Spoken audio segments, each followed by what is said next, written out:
ایک خاص نصب العین پر رکھیں. تو یہ کھانسی اور بخار کا مسئلہ نہیں ہے.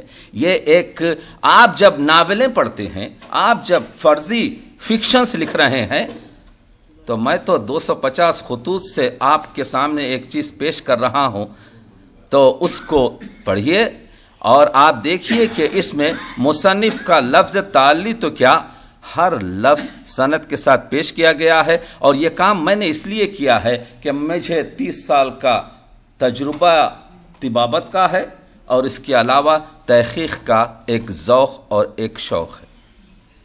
تو یہ اشارات. دوسری بات یہ ہے کہ حضرت تعشق پر میں نے جب بات چیت کی، اس کتاب میں تو مرثیہ ہی نہیں.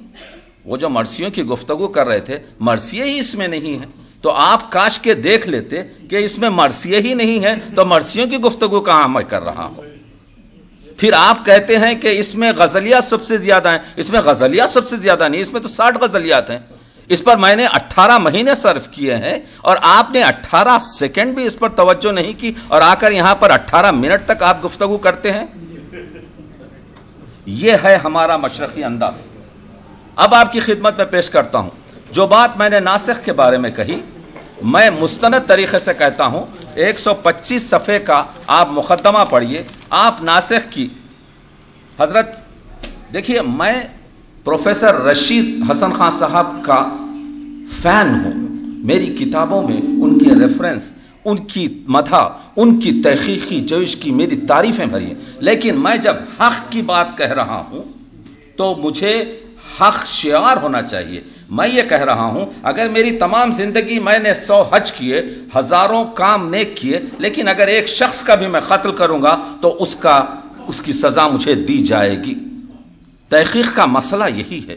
میں یہ کہہ رہا ہوں کہ ناسخ کے ساتھ پروفیسر حسن خان رشید کا رویہ ناقدانہ، یہ بحث ہم کر چکے ہیں. لکھتے ہیں ناسخ کی رباعیاں اور مثنویوں میں ان کا رنگ بہت پھیکا ہے. مثنویاں تو سراسر مذہبی معاملات سے تعلق رکھتی ہیں اور شاعری کے لحاظ سے سپاٹ ہیں. ان میں رنگ ناسخ کی جھلک بھی نہیں پائی جاتی. یہ جملہ اختلاف رکھتا ہے. پھر اگر جھلک نہیں پائی جاتی تو کیا الحاقی کلام ہے؟ پھر کیا ناسخ کا کلام نہیں ہے؟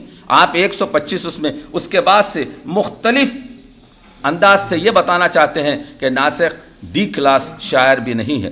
تو میں نے عرض یہ کیا تھا کہ ناقد کو چاہیے کہ اپنی حد کو دیکھے. دیکھیے، پہاڑ سے تخلیق کار ایک پہاڑ ہے.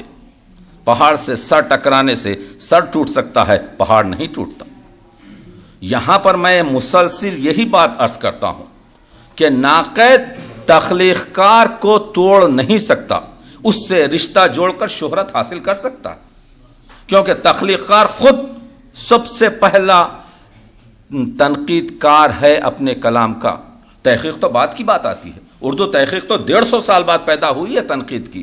تنقید تو سب سے پہلے آتی ہے. جب میں خود بحیثیت شاعر ایک شعر لکھتا ہوں تو اول ناقد اور تنقید کار خود میں ہوں اپنی تخلیق پر. تو آپ کو کیا حق پڑتا ہے کہ 404 صفحات ناسخ کے انتخاب آپ کریں؟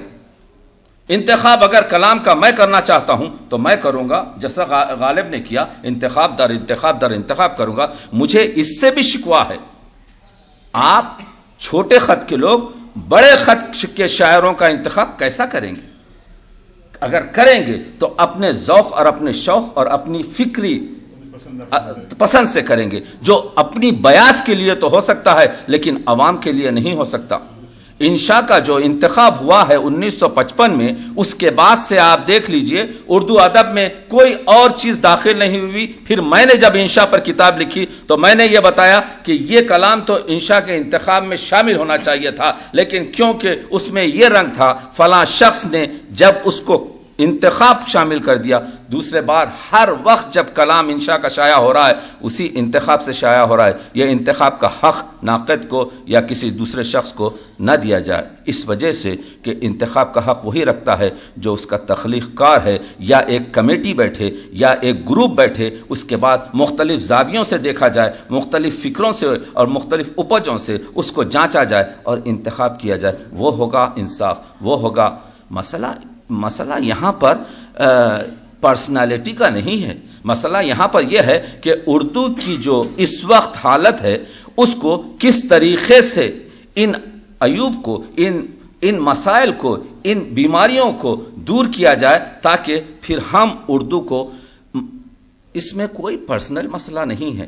تو افسوس یہ ہوتا ہے کہ بزرگوں سے جن سے ہم سیکھنا چاہیے، جب ایسے الفاظ، میں تو سائنس کا طالب علم ہوں، مجھے کیا رشتہ ادب سے، لیکن میرا ذوق اور شوق ہے، اور اللہ کے فضل سے مطالعہ ایسا ہے کہ آپ میرے سامنے بیٹھیے، آپ مجھ سے سوالات کیجئے، میں آپ کو آپ ہی کے تمام مستند مسائل پیش کروں گا، لیکن حق بات کہوں گا۔ حق بات اس وجہ سے کہوں گا کہ نہ مجھے کوئی ایوارڈ حاصل کرنا ہے، نہ مجھے کسی کو خوشحال کرنا ہے، مجھے صرف اپنے ذوق اور شوق کی تکمیل کرنا ہے۔ تو یہ میرا شعار ہے، اور خدا سے میں دعا بھی یہی کرتا ہوں کہ مجھے یہ توفیق عطا کرے کہ میں حق شعار رہوں اور حق کی بات کہوں۔ اب آپ سوال اگر کچھ ہے ان کتابوں کے بارے میں یا کسی چیز کے بارے میں تو آپ مجھ سے کر سکتے ہیں۔